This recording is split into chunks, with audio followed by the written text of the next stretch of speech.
Good morning, teacher. My name is Brian Nicolas Morales.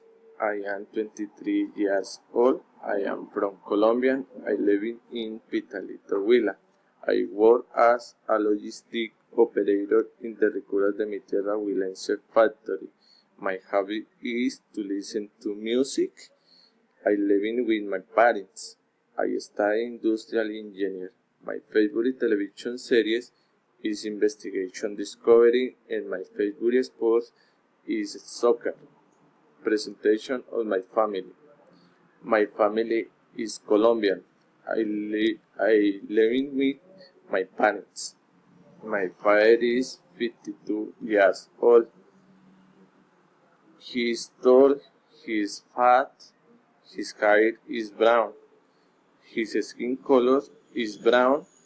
His eyes are small and his face round. He is a merchant and he is very working. He is very happy. My mother is 50 years old. She is low. She is thin. Her hair is long and black. Her skin color is white. She is a housewife.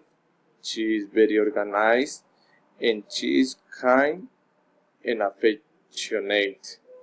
My brother is 29 years old.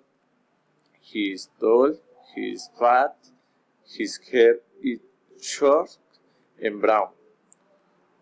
He has a big eyes and his skin color is white. He has small ears. He is a telecommunications engineer. He is polite, kind, and very funny. Thank you.